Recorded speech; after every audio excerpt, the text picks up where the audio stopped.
د متحده قومونو عمومي منشي په دوحه کې د خبري کانفرنس په وخت افغانانو ته باور ورکړي چې په دوحه کې 2 ورځې غونډه د افغان طالبانو حکومت په رسمیت د پیژندنې لپاره نه بلکې افغانستان کې په روانو حالاتو د نړیوالو اندېښنو په اړه و.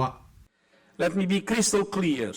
We will never be silent in the face of زه دا خبره په ډاګه کوم چې موږ به چیرې هم په هغه بریدونو غلي پاتې نه سو چې په بېساري او منظم ډول د ښځو او جنکیو په ضد کیږي.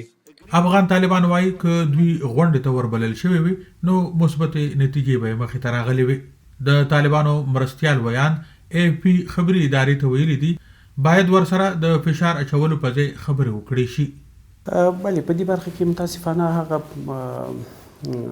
غیر معقول یا غیر منطقي د فشار وسایل استعمالیږي استفاده کیږي چې نه باید د اصولو د بین‌المللي معیارونو او د افغانستان د خلکو د حقوقو څخه تجاوز په دې کې برخه کې سوی یو اخلاقي جرأت باید ولري هیوادونه چې په مستقلانه ډول باندې په خپلواک ډول باندې د اسلامي امارت سره مثبت تعامل ته راوړاندې سي.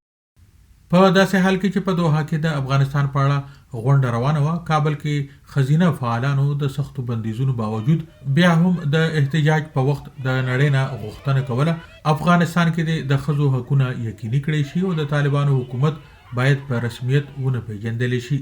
د متحده قومونو سیکرټري جنرال انټونیو ګوټریش په دوحه کې خبري کانفرنس ته ویل د نړیوالو ادارو سره په افغان میرمنو د بندیزونو د طالبانو فیصله د قبلولو وړ نه ده.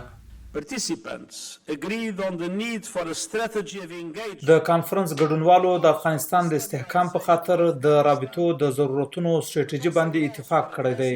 ګډونوال د افغانستان د استحکام لپاره پریشان وو او په دې اړه خپل سنجیده اندېښنې هم ښکاره کړې دي.